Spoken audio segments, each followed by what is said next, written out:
Sanibonani bodade nabafowethu egameni lenkosi yethu uJesu. Namuhla ngifuna sikhulume ngohlobo lwabantu abashiywe omama babo ngokufa. Sithole izwi lethu lapha kwincwadi yeGenesise 24 verse 67.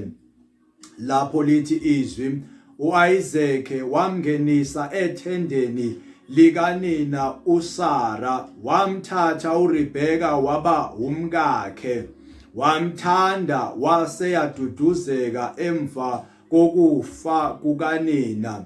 Yabona ke lapha wenza into uIsaac ekhombisayo ukuthi enhlizweni yakhe bekungekho ukududuzeka ngoba uthatha wesifazane umngenisa ethendeni likamama wakhe ebekufanele ukuthi amngenise ethendeni okuhelakhe elisha, kepha umfaka kwelika mama wakhe. Khombisa ukuthi empilweni yakhe bekungekuhlanga, izinto bezingekho kahle ngalesikhathi lesi eshonele umama wakhe engakamtholi uRebeka umfazi wakhe. Lithi izwi ke waduduzeka.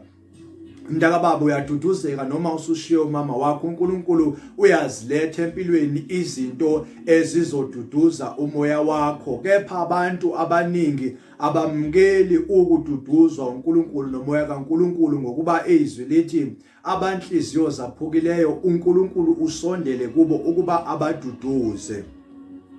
Kepha lolu hlobo lwabantu elashiywa omama babo liyabantu engithi mangikhuluma ngabo ngithi abantu abangekho balanced. Kanjani? Ngokuthi labantu laba into yokushiywa omama babo yabalimaza, futhi umuntu oshiywe ubaba wakhe akufani ilevel yakhona izifike kunalapho umuntu eshonelwe khona umama wakhe. Khombisa ukuthi umuntu usondele kakhulu kumama wakhe. Yabona ke umuntu oshonele umama uhamba empilweni yakhe enaleso silonda, enaleyo gebe engevalwe umuntu enhlizweni yakhe. Abaningi ebantwini abashonele umama baze baphuma impi noNkulunkulu ngoba bezwa ukuthi ngalesikhathi beshiywa abazali babo, mama babo, bezwa ngathi uNkulunkulu balahlile, bezwa ngathi uNkulunkulu baphendukele ngalendlela ukuthi basayibuza namanje ukuthi kwenze njani, kwenzeka kanjani ukuthi uNkulunkulu abahluthe abomama babo. Manje ke labo bantu labo bahlala benesizathu empilweni yabo ukuthi izinto uma zihamba ngohlelo ezihamba ngalo, uma zingenzeki kahle, kusho ukuthi isizathu sakhona ukuthi abanamama. Yonke into yenzekayo erongo bayisa lapho ukuthi into yenzekayo ukuthi kibo abana mama. So abantu abanjalo ngisho nasekujabuleni kwabo abajabuli baze baphelelise. Uma uzizwa usothandweni nomuntu ongena mama, okanye uzithola lapho ukwi-situation la uzomele uthandane khona nomuntu ongena mame, kuzomele ukuthi uzilungise wena la engqondweni yakho, futhi uzilungise ukuthi uzomelana nezimo lapho izimo zakhona zizohamba zibe nobufakazi obusho ukuthi izinto zenzeka ngokuthi abanamama, nanokuthi nje ukuthi bangajabuli ukuthi abanamama, ukuthi izinto nje zingenzeki ngalendlela abafuna ngazo ukuthi abanamama. So leyo reason leyo izofika empilweni yakho kakhulu. Kumele uzilungise ngalendlela ukuthi uzokumela konke lokho, futhi wazi ukuthi esikhathini esiningi kumele udlale leyo role yokuthi kufuneke wenze izinto kakhulukazi ebezingayenziwa umama wakho, umuntu nanoma ungeke uzenze the way, but wazi ukuthi uzozama ukuthi ukhave laphana, kepha angeze umanelise umuntu oshiye umama wakhe. Igebe lelo alivaleki mntaka baba, ungazama kepha angeke livaleke. Yabona umuntu oshonele umama, mina ngiyamazi ngokuba ngisurroundwe kakhulu empilweni yami abantu abashonele abomama babo. Kunesikhathi lapho umuntu oshonele umama wakhe unyaka nonyaka, uma kusondela ama-date wokushona kwamama wakhe or leyo nyanga leyo yokushona kwamama wakhe, umuntu wakhona uyashintsha, umuntu wakhona ubuyela back kulesa simo sokushonelwa umama wakho, urelieve leya mpilo leya ngalesa sikhathi sokushonelwa umama. Ucabanga ngayo yonke into, umuntu wakhona ubuyela back exileni, umuntu wakhona azazile, umuntu wakhona angasabi muhle ebusweni, umuntu wakhona umbona ukuthi hey lo muntu lo udlula ebuhlungwini, umuzwa ukuthi noma ekhuluma ukuthi lo muntu lo akekho la kuwena, ubhizi uyazindla ngalento le yokushonelwa umama wakhe. Umuntu ngisho umuntu mina ona 10 years or more oshonelwe umama wakhe, kepha unyaka nonyaka awudlula kuleso simo leso sokukhumbula umama wakhe ngaleyo ndlela. Yabona ke umuntu oshonelwe umama, mina kule ndaba yokusindiswa nokukholwa, uma umuntu wasindiswa emveni kokuthi ashonelwe umama wakhe, angimkholwa lo muntu lo, angimthembi ukuthi ngahamba naye indlela ende ngimthembe, ngoba lo muntu loyo akathembisi. Ngokuba abantu abaningi esihamba nabo banama trust issues makuza uNkulunkulu, ngoba lesa silonda sokuthi bashiywa umama wabashonelwa umama wabo asikapholi, noma bekholwa noma bengenile ensindisweni, kepha basa nokungabi strong makufika kuleyo ndaba kamama wakho umuntu. Angimthembi kumuntu onjalo, ngiyamthemba umuntu othe wasindiswa before umama wakhe ashone, ngoba ngiyazi ukuthi uma umuntu eshonele umama wakhe seke sindisiwe, uye anamathele kakhulu uNkulunkulu, understand ukuthi uNkulunkulu uyena ozomdlulisa kulesimo, understand ukuthi intando kaNkulunkulu, nanoba futhi ngasintando kaNkulunkulu kodwa yicebo likaNkulunkulu ukuthi zonke izinto zenzeke kunalapho uNkulunkulu umuntu wakhona efuna ukuthi adlule khona. Umuntu onjalo uba strong uma esindiswe before ashonelwe umama wakhe, kunomuntu osindiswe emva kokushonelwa umama wakhe. Ngithi ke mntaka baba, ngale ndaba engikhuluma ngayo, uma sibheka izwi laphana kwincwadi yePsalms 27 uverse 10, lithi lapha, ngokuba ubaba nomama bangishile kodwa uJehova uyakungamukela. Yabona ke umuntu owazi ukuthi mayishiya umama umele aye kuJehova, ngoba uJehova uthi ubaba wezintandane, uyindoda yabafelwakazi. Umuntu onjalo unamazwi azi ukuthi makufika isikhathi esinje sokushiya ubaba wakhe noma umama wakhe, kumele agijimele kuJehova, kumele asondele kuJehova. Umuntu onjalo uba stable. Ngani? Ngoba uyamthanda uJehova, umkholwa ngaphezulu unaqala isikhathi esasenomama, ngoba seyazi ukuthi ithemba lakhe alisekho umuntwini, manje ithemba lakhe selikuJehova.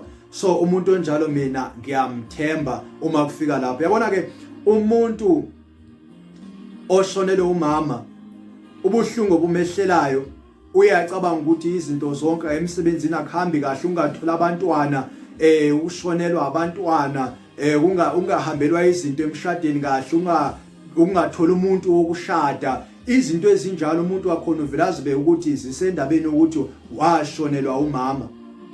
So lo muntu lo angeke ngithi umuntu obalance, ngoba baningi abantu abalahla amakhaya abo kunabo mama, kunemfudumalo, kunabo bahambe bayohlala estradweni babe ama street kid, kepha bona lo hlobo labantu basayisubscribe le ndaba yabo ukuthi kusekutheni abana mama. Ngisho umuntu mina uNkulunkulu ongena mama sekembusisile, wamnika izinto impumelelo, wamnika izinto zonke. Umuzwe wethu umuntu wakhona ukube bekukhona umama abone lempumelelo esenginayo, kusho ukuthi bezojabula ngcono siboku nomama wakhe, kusho ukuthi bezogculiseka ngcono ilento ase uNkulunkulu ambonise zona, asemsikelele ngazo. Kusho ukuthi lo muntu lo akaneli, kodwa umoya kaNkulunkulu kuphela umuntu ongamsiza. Umuntu onjalo udinga umoya kaNkulunkulu. Ngani? Ngoba umuntu onjalo noma kufika isangoma okanye kuthiwa empilweni yakhe kumele athwase, umuntu onjalo uye kube lula kuye ukuthi lelo bizo alisabele, nanoma akakholwa khona kakhulu, kodwa ngendaba yokuthi enhlizweni yakhe unenembeza yabantu abafile. Uma enenembeza yabantu abafile, unembeza wakhe uhleli kumama wakhe, uhleli ugogo wakhe, ngoba phela abantu abaningi abanye baba attach kogogo wabo. So umuntu onjalo uyalamukela lula lelo bizo, ngoba engqondweni yakhe kunento ethi uma engavuma ukholo ubizo lokuthi akathwase, uzakhona ukuxhumana nabaphansi, akhona ukukhuluma nomama wakhe okanye nogogo wakhe. Ngaleyo ndlela uzitshela ukuthi uzoduduzeka baningi ongathi uma uhamba uye lapha emaprison uthola ukuthi uma uxoxisana nabo indaba yabo yasuka ekuthini umuntu washiwa umama wakhe. Abanye bangena ebuginseni ngendaba ukuthi umuntu washiwa umama wakhe. Abanye benza izinto zokuthakatha ngendaba ukuthi washiwa umama wakhe. Omunye enenhliziyo embi nje yenziwa ukuthi washiwa umama wakhe, ngokuba since lokho washiwa umama wakhe waba umuntu onenhliziyo embi, lwasuka uthando, washintsha indlela aphila ngayo. Ngani? Ngoba wazwa ukuthi sokunengxenye empilweni yakhe engesekho right. Watshela ukuthi uNkulunkulu akekho, watshela ukuthi uNkulunkulu uyakhetha, watshela ukuthi uNkulunkulu wenza izinto ngendlela engemnandanga kuye. Ngamanye amagama baze bathi abaningi intando kaNkulunkulu ayimnandanga. Kepha mina ngifuna ukukutshela ngichazele nako kunye kunogogo lapha omakhelwane wami ngithi mangikhuluma naye angitshela ukuthi uNkulunkulu akazi ukuthi sekamgcineleni ngoba izintanga zakhe zonke sezahamba zashona. Yena akazi ukuthi uhlaleleni ugcinelweni ngoba phela kuyakusemnandanga. Sekakhulekela ukuthi ashone lo muntu. Yambona ukuthi lo muntu sekafuna ucela ukufa uNkulunkulu. Abanye abazali bethu badlula ezimeni ezinzima, abanye bayagula, abanye ziningi nje into ezibahluphayo empilweni yabo. Umuntu abone ukuthi sengizamile ukubakhulisa abantwana bami sebengazimela, acela umthandazo uNkulunkulu ukuthi uNkulunkulu noba ungangithatha manje ungikhulule. uNkulunkulu awuphendule lo mkhuleko. Esikhathini esiningi mashiya abazali bethu omama bethu bashiya ngokuba uNkulunkulu usuke ephendula imikhuleko yabo. Akusiyo ukuthi uNkulunkulu unenkinga nathi, kepha uNkulunkulu usuke ephendula imikhuleko yabo, abathathe abaphumuze. Kulapho kumele sazi ukuthi khona sidlula kanjani kule ndaba, ngoba kumele sidlule kule ndaba ukuthi uma soshiya umama wakho udlula kanjani kumama wakho, uzosizakala kanjani ekudluleni endabeni kamama wakho. Ngesinye isikhathi into engifuna ukutshela yona ukuthi ukuze izinto zikuhambele kahle kumele uyeke ukusoloko wenza isikhumbuzo ngokushonelwa umama wakho. Kumele wenze ukuthi udlulise, wazi ukuthi lesimo lesi siyadlula, usidlulise, ungasasenzi isikhumbuzo. Kepha uma ufuna ukwenza isikhumbuzo, wenza isikhumbuzo ngezinto ezimnandi, hayi ngesikhumbuzo ezinto ezimbi empilweni yakho, ngoba zikuphilisa kabi, ziyakushaya empilweni, zenza impilo yakho ingasabi nobumnandi.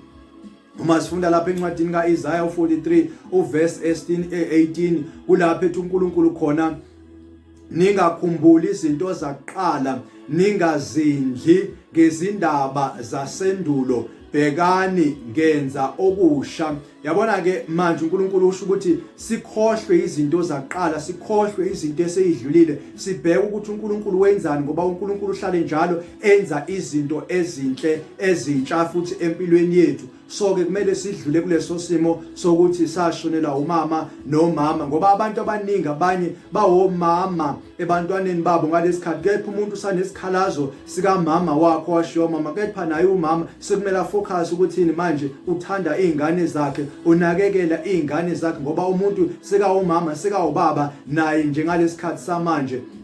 So focus entweni uNkulunkulu azenza njengamanje, ungasasenzi isikhumbuzo, uzitshela ukuthi if uNkulunkulu wamthatha umama wakho wamsa ezulwini, uyobonana naye mawungena ezulwini, uzilungiselele ukuyongena ezulwini, ngokuba asazi ukuthi ngabe basezulwini okanye abekho sezulwini, ngabe benze kahle phambi kaNkulunkulu noma benze okubi. Ngakho ke uma thina sizogxila kulonto, izogcina leyo nto isisa esihogweni, isiphambekisa endleleni yethu yokukholwa yokuthi siyongena ezulwini. Uma sifunda lapha kwincwadi kaLuka 8:21 kulapho khona uJesu bemtshela ukuthi umama wakho nabafowenu bami ngaphandle bayakufuna. Uthi mephendula uJesu uthi umame nabafowethu ilabo abathi mabezwa izwi likaNkulunkulu balenze. So kusho ukuthi ke uJesu wasedlulisile indaba kamame nobaba, engayibekanga phambili, engayibekanga phambili lonto, ngokuba nathi leyo nto kumele angasibeke phambili, kepha simele sibeke uNkulunkulu phambili ukuze izinto zethu zihambe kahle, ukuze siduduzeke, ngoba akekho omunye ozosiduduza abazalwane basebehambile, uJesu kuphela nomoya wakhe ozosiduduza uNkulunkulu. So kumele thina sizijabulise ezwini kaNkulunkulu, sifune uNkulunkulu, sigxile ezwini kaNkulunkulu njalo. Uma sizwa kungemnandanga sigijimele uNkulunkulu, sigijimele ezwini kaNkulunkulu, sigijimele ekujabuliseni uNkulunkulu, siziduduze ngoNkulunkulu nezinto ezinhle zikaNkulunkulu. wena kungakasindiswa manje sokuyisikhathi sokuthi ke ngikhulume nawe, ngiyacela mntaka baba ngokuba levangeli engishumayela njengamanje take it or no leave it. Kepha njengamanje seyisikhathi segrace, kusekhona lapho kuzofika khona isikhathi esinzima la ngeke sashunyayelwa khona ivangeli. Manje isikhathi sakho sokuthi ulamukele ungakadlula emhlabeni, ungekafi, ngokuba usuku lakho awulazi. Yamukela uJesu, ukhole uJesu. uJesu uzokuphilisa, uzokusindisa. uJesu uzokwenza ukuthi uphile ukuphila kwanaphakade, uzolungisa izimeni zempilo yakho, uzokwenza ba kube nothando empilweni yakho, ube nokubekezela, ngokuba uzoba nethemba elisha. Makube njalo kuNkulunkulu ekubusisa wena nabomndeni wakho manje kuze kube phakade. Amen.